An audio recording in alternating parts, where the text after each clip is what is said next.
एक ऐसा अंतर्राष्ट्रीय ख्याति प्राप्त मानव जो गुरु प्रेरणा से पिछले 20 वर्षों से वानप्रस्थ जीवन जीते हुए 24 घंटे मानवता की सेवा में संलग्न है।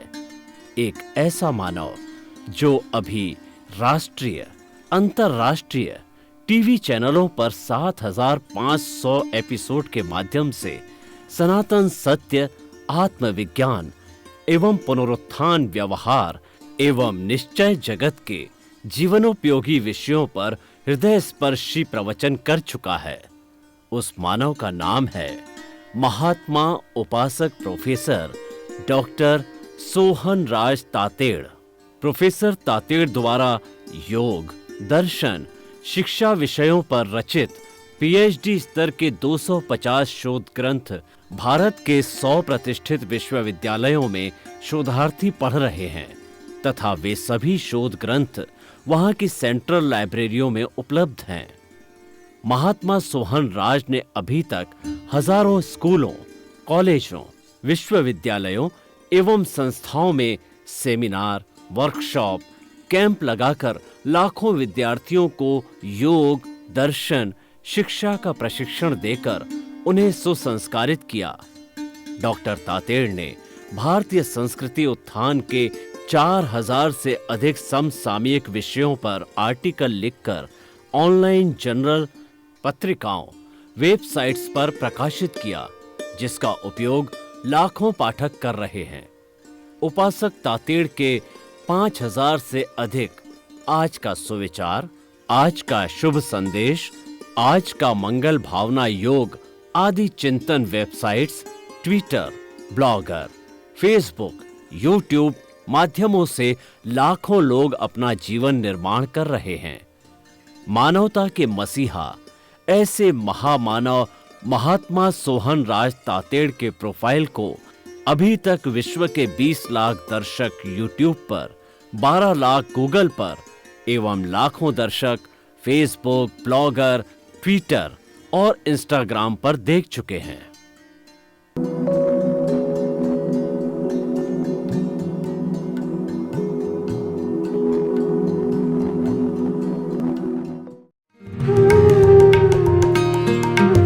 आइए, सुनिए, देखिए, समझिए सनातन सत्य।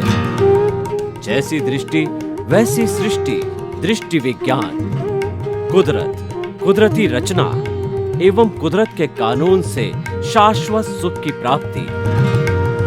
जोधपुर के परम पूज्य महात्मा उपासक प्रोफेसर डॉक्टर सोहन राज तातेड़ के निर्देशन में सनातन सत्य।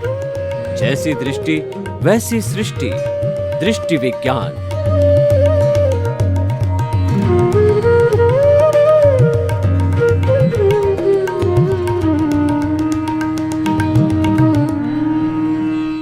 आध्यात्मिक कार्यक्रम आत्मविज्ञान, साइंस ऑफ द सोल के अंतर्गत हम आपको सही सोच, सही दृष्टि, राइट विजन, राइट थिंकिंग के अंतर्गत नए नए विषयों के साथ ये बताने की कोशिश करेंगे कि हमारा अस्तित्व क्या है, मैं कौन हूं, ये सबसे पहले तय करो। ये तय होने के बाद ही हमारे जीवन का अस्तित्व होगा और हमारा जीवन सार्थक होगा। और इसके साथ में ये मनन करो, चिंतन करो कि मैं कहां से आया हूं, मुझे कहां जाना है। जब हम इन दार्शनिक प्रश्नों का चिंतन करेंगे तो हमारे भीतर एक अनुभव पैदा होगा कि हमें इस जीवन को सार्थक बनाना है, क्योंकि ये चिंतन केवल मनुष्य कर सकता है, दूसरी योनि का प्राणी इतना चिंतन नहीं कर सकता। तो इसी क्रम के अंदर आज हम एक बहुत ही सुंदर विषय लेकर के आपके सामने प्रस्तुत हो रहे हैं। आज का विषय है आश्रव एवं संवर। भाइयों, ये दोनों दार्शनिक शब्द हैं। जैन परिभाषा में आश्रव को कहते हैं कि कर्मों का आने का द्वार। हाँ, किसी कमरे में जाते हैं या किसी मकान में जाते हैं, उसका द्वार होता है। द्वार के बिना हम कैसे घुस सकते हैं? उसी तरीके से हमारी आत्मा के साथ में जो कर्म शरीर, लिंग शरीर, कॉजल बॉडी जुड़ी हुई है और जो 8 कर्मों का पुलिंदा है, वो सब कर्म कैसे आते हैं, उसको आने का जो रास्ता है वो आश्रव बोला जाता है। आश्रव का अर्थ होता है कि कर्मों का आने का द्वार, घर में जैसे आने का द्वार होता है, किसी तालाब के अंदर पानी आने का द्वार होता है, इनलेट होता है हर चीज का। तो इसी तरीके से आत्मा के साथ कर्मों के आने का ये इनलेट कहा जाता है। और ये इनलेट के अंदर 5 इसके वर्गीकरण है, 5 तरीके से जो कर्म हमारी आत्मा के साथ जुड़ते हैं। और जुड़ते कब है? आत्मा कुछ नहीं करती है, आत्मा तो बिल्कुल निष्क्रिय है, वो प्योर है, वो ज्ञाता है, वो दृष्टा है, वो अनंत ज्ञान वाला है, वो अनंत दर्शन वाला है, वो अनंत शक्ति वाला है और अनंत सुख का धाम ब्लिस है, जिसको कि हम पाना चाहते हैं। हर प्राणी की जो सबसे बड़ी अभिलाषा या सबसे बड़ा गंतव्य है वो मुक्ति है। तो अब हम देखें कि ये इसके 5 विभाग कौन कौन से, मिथ्यात्व, अविरति, प्रमाद, कषाय और योग, ये आश्रव कहलाते हैं। मिथ्यात्व का अर्थ होता है रॉन्ग बिलीफ, गलत सोच, सत्य को असत्य समझना, साधु को असाधु समझना, जीव को अजीव समझना, मुक्त को अमुक्त समझना, इस तरीके जो सच्चाई है उसको नकारना और झूठ को स्वीकारना है, ये मिथ्यात्व है, ये रॉन्ग बिलीफ है, ये मिथ्या दर्शन है। इसी कारण व्यक्ति जो है 84 लाख जीवा योनि में भटकता रहता है। ये सबसे बड़ा खतरनाक है हमारे जो है कर्म बंधन के लिए मिथ्यात्व। तो उस मिथ्यात्व को ठीक करने के लिए हमने राइट विजन दिया, राइट थिंकिंग दी कि हम उस रॉन्ग बिलीफ को राइट बिलीफ में कैसे बदलें।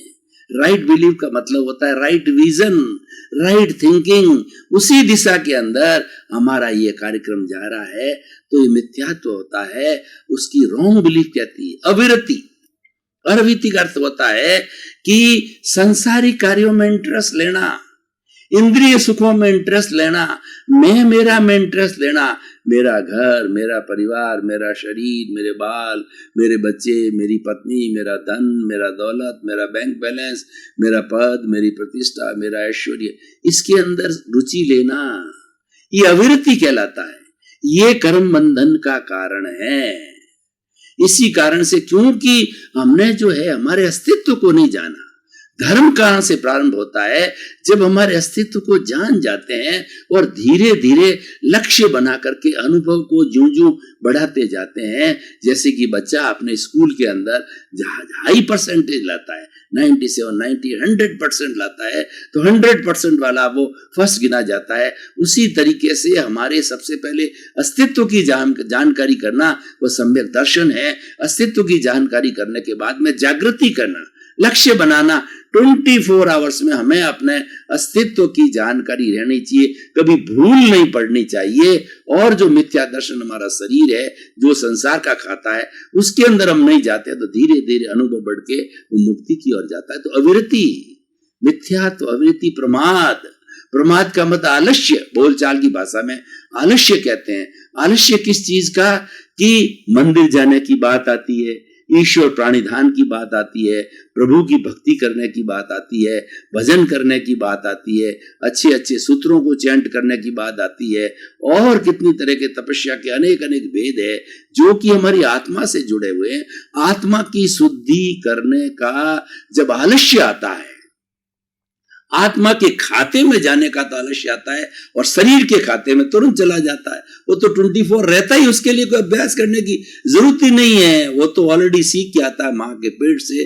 तो ये प्रमाद कहलाता है कि जो हमको धार्मिक कार्यों में रुचि नहीं होना, धार्मिक कार्यों में आलस्य करना, मिथ्यात्व, अविरति, प्रमाद। और कषाय, कषाय 4 तरह के हैं, क्रोध, अहंकार, माया, लोभ। इसको 2 भागों में बांटे हैं तो राग द्वेष कहते हैं। राग कौन सा होता है? माया और लोभ राग होता है, और क्रोध और अहंकार जो है वह द्वेष होता है। हम ये क्रोध, मान, माया, लोभ, राग, द्वेष और कषाय के पिंजरे में झूलते रहते हैं, इस तराजू पे झूलते रहते हैं, जीवन भर झूलते रहते हैं, क्योंकि हम इंद्रिय सुख में रहते हैं। इंद्रियों का सुख जो बाहर से ग्रहण करते हैं उसमें अपनी प्रतिक्रिया करते हैं, ये अच्छा है, ये बुरा है, ये लाइक है, ये डिसलाइक है, ये वो प्रतिक्रिया है, वो सारा राग द्वेष है। लाइक डिसलाइक सारा राग द्वेष है, प्रियता अप्रियता सारा राग द्वेष है, अच्छा बुरा है वो सारा राग द्वेष और संभाव समभाव जब आता है तो उसकी प्रतिरोधात्मक शक्ति है, वो उसको संतुलित करती है। तो मिथ्यात्व, अवृत्ति, प्रमाद और कषाय, ये कषाय हमारे भीतर पड़ा है, और ये कषाय ये बाहर से जो है अपना सजातीय कषाय को जो है वो तान कर लाता है। आत्मा उसमें कुछ नहीं करती, आत्मा की तो केवल हाजिरी है, उसका साक्ष्य है, उसकी प्रेजेंस है। क्योंकि आत्मा नहीं है तो बॉडी तो मृत हो जाएगी, बॉडी तो जो है वो एक तरीके से शव बन जाएगा, डेड बॉडी हो जाएगी। इसीलिए आत्मा की साक्षी से ही सारा काम होता है, लेकिन आत्मा कुछ नहीं कराती। आत्मा से जुड़े हुए जितना भी हमारे इंद्रियां हैं, शरीर है, मन है, बुद्धि है, और ये हमारा कषाय है, ये हमारा अहंकार है, ये सब चार्ज हो जाते हैं। चार्जिंग करने वाली आत्मा है। जिस तरीके से जो हमारी बैटरी चार्ज होती है, उसी तरह से मेन जो बैटरी सबको चार्ज करने वाली है, आत्मा तो अमूर्त है, लेकिन हम रूपक के रूप में समझें तो जिस तरीके से एक बैटरी चार्ज होने के बाद में पूरे मोबाइल को चलाती है, हमारी प्राण शक्ति जब चार्ज हो जाती है तो हम शरीर की मन वचन काया की एक्टिविटी करते हैं। तो ये चार्जिंग करने वाली आत्मा है। लेकिन ये ऑलरेडी जब चार्ज हो जाता है, ये कषाय तो बाहर से दूसरा नए कषाय को तानता है। तान के कौन लाता है? योग। योग को मन वचन काया तीनों के समवाय को योग कहा जाता है। ये योग हमारी एक जो है कार्य करने वाली जो है तंत्र है, कार्य करने वाला सिस्टम है। तो हम जब कभी भी कोई मन से चिंतन करते हैं तो बाहर के जो है मन के पुद्गल है हमारे भीतर खींच के आ जाते हैं। हम बोलते हैं तो वचन के पुद्गल खींचे जाते हैं। हम शरीर की प्रवृत्ति करते हैं, कोई भी प्रवृत्ति करो, उठना बैठना, खाना पीना, धोना रोना, जो भी है, तो वो उसके परमाणु हैं, उस बाहर से जो आते हैं। तो मन वचन काया के मन वचन काया योग कहलाता है। बाहर से परमाणुओं को तान के लाना। कौन से परमाणु? चतुष्पर्शी मास लेस पार्टिकल। कर्म के जो परमाणु होते हैं वो मास लेस पार्टिकल, विज्ञान की भाषा में कहा जाता है। उन परमाणुओं को तान के लाने की ही ड्यूटी है योग की। और ये लाकर के जो भीतर बैठा कषाय है वो प्रतिक्रिया करता, लाइक डिसलाइक करता रहता है, और फिर नया चार्ज उसके साथ में जुड़ता रहता है। तो ये हमारा कर्म बंधन का जो 5 जो है कर्म बंधन के कारण है। तो इन कारणों का निवारण करें तो कर्मों का बंधन रुक जाता है। तो इसलिए कर्मों के आने के द्वार को आश्रव कहते हैं। अब इसका विरोधी पक्ष में देखता हूं, इसकी प्रतिरोधात्मक शक्ति को देखता हूं कि किस तरीके से नियंत्रित किया जा सकता है, किस तरीके से इसको शून्य किया जा सकता है, किस तरीके से रोका जा सकता है। तो वह संवर। संवर ठीक इसके विरुद्ध में, आश्रव का विरुद्ध है वो संवर है। आश्रव क्या विलोम है? वो संवर है। आश्रव की प्रतिरोधात्मक शक्ति है, वो संवर है। यानी जो कर्मों का जो हमारा जो कर्मों का इनलेट है, कर्मों का द्वार है, उसको जब रोक देते हैं तो वह संवर हो जाता है। वो संवर कैसे होता है? वो संवर होता है तप करने से। जितना जितना तप किया जाता वो सारा संवर है, त्याग है, पचकान है, स्वयं की अनुभूति करनी है, ज्ञाता दृष्टा भाव के अंदर रहना है, भेद विज्ञान करना है, और दूसरा क्या है कि प्रज्ञा को जागृत रखना है और हमारे अनुभव को आगे बढ़ाना है। प्रतीति तो हमारी 100% हो ही जाती ज्ञान लेने के बाद, ज्ञान को हर वक्त में हाजिर करना है। ये सारा तप है। और तप के वैसे 12 भेद भी किए गए हैं। 6 जो भेद है वो हमारे बाह्य भेद हैं, और 6 जो है आंतरिक भेद है। उसकी भी संवर से जुड़ी हुई बात है, तो उसकी मैं व्याख्या करूंगा कि ये 5 तत्व मैंने आश्रव के बताए हैं। उन सब को हम अगर पॉजिटिव, उनको हम जो उलट देते हैं तो मिथ्यात्व की जगह सम्यक दर्शन कर लेते हैं, अविरति की जगह विरति कर लेते हैं। तो मिथ्यात्व अविरति प्रमाद की जगह अप्रमाद कर देते हैं, कषाय की जगह अकषाय कर देते हैं, योग की जगह अयोग करते हैं। यानी हमारे मन वचन काया की चंचलता को रोक देते हैं तो बाहर से परमाणु नहीं आते हैं। इसका विपरीत करते हैं तो सारा संवर हो जाता है। और संवर जुड़ा हुआ हमारे तप से, तपस्या से जुड़ा हुआ है। तप के भी 12 भेद बताना चाहता हूँ। 6 भेद भाई है, क्योंकि जो साधक होते हैं वो अलग अलग कैटेगरी के होते हैं। कुछ साधन बहुत मंद बुद्धि के होते हैं, जो दूसरा साधन है वो सामान्य बुद्धि के होते हैं, और तीसरे जो साधक होते हैं वो उच्च बुद्धि के होते हैं, उच्च साधना करने वाले होते हैं। तो जो साधारण जो मध्यम वर्ग के जो साधक हैं उनके लिए हमारे जो 6 बाह्य तप है वो बताए गए हैं। वो अनशन, उनोदरी, भिक्षाचरी, रस परित्याग, काय कलेश और प्रतिसल्लीनता। उनको मैं थोड़ा थोड़ा व्याख्या करना चाहूंगा कि अनशन का अर्थ होता है कि उपवास करना, 1 दिन के उपवास से लेकर 6 महीने की सारी तपस्या है।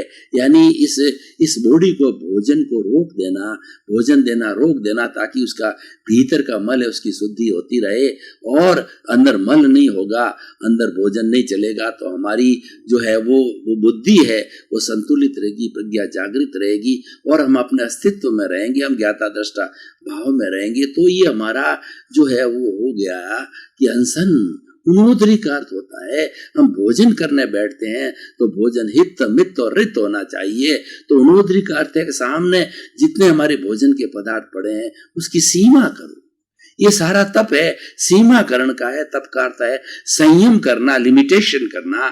तो जो है उस द्रव्यों के अंदर से हमारे सामने 50 द्रव्य पड़े हैं, उसमें से 5 लेना, 7 लेना जो रुचिकर होते हैं, क्योंकि पेट उससे भी भर जाता। हमें ये समझना चाहिए कि भोजन हमारे लिए, हम भोजन के लिए नहीं है। ये भोजन तो जो हमारा ये शरीर माध्यम खलु धर्म साधनम है, शरीर जो धर्म की साधना करता है उसको जीवित रखने के लिए हम भोजन करते हैं। भोजन जो है हम अपनी इन हमारे जो है वर्षनेन्द्रिय की जो है तृप्ति के लिए या टेस्ट के लिए नहीं करते हैं। तो ये हमें समझने की बात होता है। तो ये अनशन, उनोदरी, भिक्षाचरी। अनशन, उनोदरी मतलब जो भूख से कम लेना, और भिक्षाचरी का अर्थ होता है कि हमारे सामने बहुत से द्रव्य पड़े हुए होते हैं, जो जैसे कि साधु लोग होते हैं घर घर जाके थोड़ा थोड़ा भिक्षा ग्रहण करते हैं, और जो लोग गृहस्थी लोग होते हैं उनको सब सुविधाएं होती है, उनके सामने बहुत से जो द्रव्य होते हैं खाने के, उसमें से लिमिटेशन करना, कम लेना। क्योंकि कम लेने से क्या होगा कि आपस के अंदर कोई विरोधी स्वभाव के अगर ज्यादा लेंगे तो मिल जाएंगे तो गैस बन जाएगी, गैस बनने से जो है हमें विकृति आ जाएगी, उल्टी आ जाएगी, आफरा चढ़ जाएगा, तो वो संतुलित भोजन नहीं होगा। तो इसीलिए भिक्षाचरी, जो इसीलिए अनशन, उनोदरी, भिक्षाचरी, रस परित्याग। 6 तरह के रस होते हैं। 6 तरह के रस कौन से होते हैं? दूध, दही, घी, तेल और मिष्टान, जो कि हमारा कढ़ाई विगय, कढ़ाई से मिलता है। और एक होता है हमारा मधु, जो हमारा जो है ये शहद कहलाती है। ये क्या होते हैं कि ये बल पैदा करते हैं, मादकता लाते हैं शरीर के अंदर उफान लाते हैं।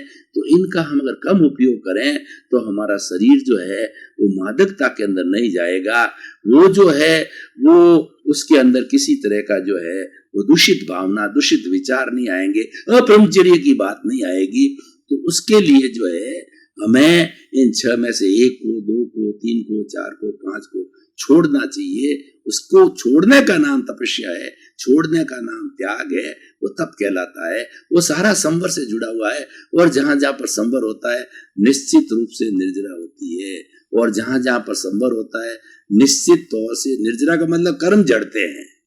तो इसीलिए संवर करते ही हमारे कर्म जड़ने चालू हो जाते हैं, और हमारा मुख्य लक्ष्य भी यही है कि इस संपूर्ण कर्म, शरीर के कर्मों को झाड़ करके इसकी शुद्धि करना होता है। तो अनशन, उनोदरी, भिक्षाचरी, रस परित्याग, काय कलेश, आसन करना। आसन करने से क्या होगा कि हमारे जितने भी मसल्स हैं वो मुलायम रहेंगे, हमारे शरीर, हाथ पांव मुलायम रहेंगे। तो हमारे शरीर में जब अकड़न जकड़न, तनाव, स्ट्रेस, स्ट्रेन नहीं होगा तो हमारे विचार शुद्ध रहेंगे। ये विचारों के अंदर नेगेटिव विचार आने में स्ट्रेस, स्ट्रेन और तनाव का बहुत बड़ा भाग है, डिप्रेशन वगैरह का। तो इसको हमें जो है नियंत्रण करना है। काय कलेश, तो अनशन, उनोदरी, भिक्षाचरी, रस परित्याग, काय कलेश और प्रतिसल्लीनता।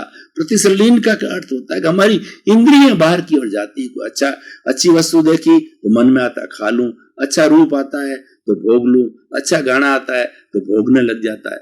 तो इसीलिए ये जो इंद्रियां बाहर जा रही है उनको भीतर की ओर खींचना, उनको प्रतिसल्लीनता कहते हैं। कि इंद्रियां अच्छी कब होती है? जैसी आंख अच्छी हुआ है जो प्रभु को देखे, जिन बिंब को देखे, और कान अच्छा कौन सा है जो भगवान के भजन सुने, और वाणी कौन सी अच्छी है जो प्रभु की भक्ति करे, प्रभु के भजन गाए, प्रभु की चांटिंग करे। तो इस तरीके से और हमारी स्पर्श इंद्रिय कौन सी अच्छी है, प्रभु की सेवा करे, साधु संतों की सेवा करे, ज्ञानियों की सेवा करे। तो उसको हम भीतर की ओर मोड़ते हैं, उसका नाम प्रतिसल्लीनता है। तो ये बाह्य जो है हमारे 6 तरह के तप जो है सामान्य और मध्यम जो वर्ग के साधक है उनके लिए बताएं। उच्च वर्ग के साधक होते हैं, उच्च साधना करना चाहते हैं, वो जंप मारना चाहते हैं और वो जल्दी मोक्ष जाना चाहते हैं, उसके लिए भीतर की साधना है। जो भीतर का संसार है वो आत्मा का संसार है, प्रभु का संसार है, भीतर प्रभु बैठा है, और उस प्रभु का जो अस्तित्व की जानकारी करना ये सबसे बड़ा तप है। सबसे बड़ा तप क्या है कि अपने स्वरूप की जानकारी करना, निज स्वरूप के अंदर रहना, ज्ञाता दृष्टा भाव में रहना, ये सबसे बड़ा तप है। लेकिन हर व्यक्ति के ये समझ में आने वाली बात नहीं होती, क्योंकि हर एक की बुद्धि अलग अलग होती है, और कोई व्यक्ति इतना पहुंचा हुआ साधक, ये तो बहुत उच्च स्तर की बात होती है, इतना पहुंचा हुआ साधक हर व्यक्ति साधक हो नहीं सकता। तो हम अब चलते हैं अंदर के तप की ओर। प्रायश्चित। प्रायश्चित का अर्थ होता है कि हमने अगर किसी को दुख दिया है, किसी को कष्ट दिया है, किसी को बुरा भला कहा है, किसी को गाली बोली है, किसी की निंदा की, 18 तरह के दोष हमने किसी को दिए है, तो उसका जो हमें जो है प्रायश्चित करना, हमें शुद्ध हृदय से जो है क्षमा मांगना उससे कि मैंने जो है गलत कार्य कर दिया, नहीं किया जाना चाहिए था, क्योंकि जो चीज मुझे पसंद नहीं है वो आपको भी पसंद नहीं होगी, लेकिन फिर भी मैंने गाली दे दी। ये प्रायश्चित है, ये भीतर होता है। और विनय, विनय जो है सब गुणों की खान होती है, चाहे छोटा हो चाहे बड़ा हो, अपने आप को विनयशील बनना। और जब व्यक्ति विनयशील बनता है उसका अहंकार नीचे आ जाता है। अहंकार का जो पारा है व्यक्ति को उद्दंड बनाता है, व्यक्ति को कर्मों को सबसे बड़ा बांधने वाला अहंकार है, भटकाने वाला अहंकार है। अहंकार एक नाग है जो फुफकार का रहता है, जहरीला नाग है, सब दुनिया के अंदर कुकृत करने वाला ये अहंकार। उसके साथ में क्रोध, मान और जो है वो जो क्रोध और लोभ वगैरह भी जुड़े हुए रहते हैं, माया भी जुड़ी हुई रहती है, चंडाल चौकड़ी है, और इस अहंकार उसका जो है लीडर है। तो हम ये बात कर रहे थे विनय। विनय सब गुणों की खान है, हरे के प्रति जो अच्छे भाव रखना, 84 लाख जीवा योनि प्राणियों को अपने समान समझना, एक तराजू पे सबको तोलना, ये सबसे बड़ी विनय है। किसी के प्रति जो है दूषित भावना नहीं रखना, किसी को दोषित नहीं रखना, सबके प्रति मंगल की भावना करना, सबके प्रति सुख की भावना करना, सबके प्रति कल्याण की भावना करना, ये जो है ये विनय है। प्रायश्चित, प्रायश्चित विनय। वैयावृत्य, वैयावृत्य ज्ञानी पुरुष है, तीर्थंकर है, सिद्ध सिद्ध भगवान है, और जो है साधु है, आचार्य है, ज्ञानी पुरुष है, उन सब की सेवा करना, उनकी सेवा करने का एक अलग विषय है, अलग अलग है। तो उसके लिए जो है वो 9 तरह से उनकी सेवा की जा सकती है। अन्न पुण्य, पान पुण्य, लयन पुण्य, शयन पुण्य, मन पुण्य, वचन पुण्य, काय पुण्य, नमस्कार पुण्य। इस तरीके से हम उनको कोई भी सुविधा उनके शरीर की या उनके मन की तृप्ति की, यानी उनको हम आदर सत्कार देते हैं, वो वैयाव्रत कहलाता है। तो प्रायश्चित, विनय, वैयाव्रत, स्वाध्याय, स्वयं का अध्यय करना, ये सबसे बड़ा जो मैंने बात कही। स्वयं का अध्याय क्या है कि अस्तित्व की जानकारी करना, कि मैं ज्ञाता दृष्टा हूं, मैं तो मात्र जानने वाला हूं, मैं तो देखने वाला हूं, मैं तो अरूपी हूं, मैं अनंत ज्ञान वाला हूं, मैं अनंत दर्शन वाला हूं, अनंत शक्ति वाला हूं, अनंत सुख का धाम हूं। जब इस तरीके की प्रतीति भीतर बैठ जाती है तो ये सारा स्वाध्याय है। स्वाध्याय का मतलब स्वयं का अध्ययन करना कि मैं कौन हूं, जो मेरे अभी बोल रहा है, बुलाने वाला कौन है, उस अस्तित्व को जानना है, वह स्वाध्याय कहलाता है। तो प्रायश्चित, विनय, वैयाव्रत, स्वाध्याय और ध्यान, मेडिटेशन करना, आलंबन के साथ के अंदर अपने प्रभु का आलंबन करना और अपनी आत्मा का आलंबन करना, ये जो है 2 तरह के होते हैं। एक तो है वो सालंबन ध्यान होता है, निरालंबन ध्यान होता है, जिसके अंदर कोई भी आलंबन नहीं दिया जाता है, मात्र जो है एक विशुद्ध आत्म तत्व का जो हम ध्यान करते हैं। तो ध्यान मेडिटेशन करने से हमें अस्तित्व का जो है लक्ष्य बनता है, अस्तित्व की प्रतीति बनती है और हमारे अस्तित्व ज्ञाता दृष्टा भाव का अनुभव बढ़ता है। ये ज्ञाता दृष्टा भाव का अनुभव ही हमें मोक्ष में ले जाता है। तो प्रायश्चित, विनय, वैयाव्रत, स्वाध्याय, ध्यान और व्युत्सर्ग। व्युत्सर्ग का मतलब है धीरे धीरे जब हमारा अनुभव जो ज्ञाता दृष्टा का 100% हो जाता है तो हम केवल ज्ञान की दशा में आ जाते हैं। और केवल ज्ञान की दशा में आकर के जब माँ 14वां गुण स्थान को टच करते हैं, अ, उ, री, ली, ये 5 शब्द बोले, जितने शैलेसी अवस्था के अंदर ये जीव सिद्ध, बुद्ध और मुक्त हो जाता है, ब्लिस में चला जाता है, वो अनंत आनंद के अंदर चला जाता है, वो अक्षय आनंद में चला जाता। तो भाई और बहनों, मैं बता रहा था आश्रव और संवर। आश्रव जो है वो हमारा, हमको रुलाने वाला है। आश्रव हमारे जो आत्मा को नरक में भटकाने वाला है। भाइयों, आपका बहुत बहुत धन्यवाद। आप इस आत्मविज्ञान कार्यक्रम साइंस ऑफ द सोल को देखते रहिए। ये बिल्कुल आपसे जुड़ा हुआ है, न इधर का है न उधर का है। ये आपको जानकारी करवाता है, प्रतीति कराता है, आप में जागृति पैदा करता है, आपके अनुभव को बढ़ाता है कि आप कौन हो। आप जो है आत्म तत्व हो और वही परमानेंट तत्व है और वो शाश्वत तत्व है और वो अविनाशी तत्व है। उसकी जानकारी हम इस कार्यक्रम के तहत आपको देते हैं। तो आप आत्मविज्ञान को देख रहे हैं, आप आत्मविज्ञान की आत्मा हो। आप देखते रहिए, अपने जीवन को सफल बनाइए और आप परिवार के साथ रह के, समाज के साथ सब कुछ कार्य करते हुए, परोपकार करते अपने जीवन को धन्य बनाइए। आपके प्रति मंगल।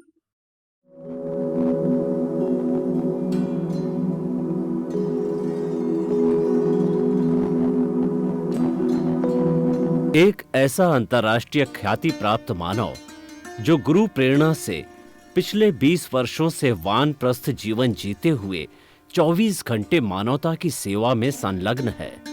एक ऐसा मानव जो अभी राष्ट्रीय, अंतर्राष्ट्रीय टीवी चैनलों पर 7,500 एपिसोड के माध्यम से सनातन सत्य, आत्मविज्ञान एवं पुनरुत्थान, व्यवहार एवं निश्चय जगत के जीवनोपयोगी विषयों पर हृदय स्पर्शी प्रवचन कर चुका है।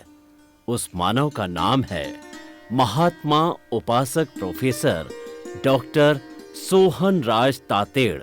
प्रोफेसर तातेड़ द्वारा योग, दर्शन, शिक्षा विषयों पर रचित पीएचडी स्तर के 250 शोध ग्रंथ भारत के 100 प्रतिष्ठित विश्वविद्यालयों में शोधार्थी पढ़ रहे हैं तथा वे सभी शोध ग्रंथ वहां की सेंट्रल लाइब्रेरियों में उपलब्ध हैं।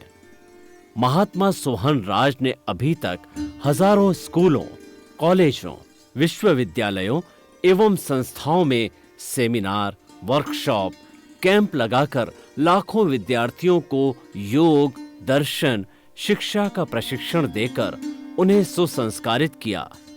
डॉक्टर तातेड़ ने भारतीय संस्कृति उत्थान के 4000 से अधिक समसामयिक विषयों पर आर्टिकल लिखकर ऑनलाइन जर्नल, पत्रिकाओं, वेबसाइट्स पर प्रकाशित किया, जिसका उपयोग लाखों पाठक कर रहे हैं।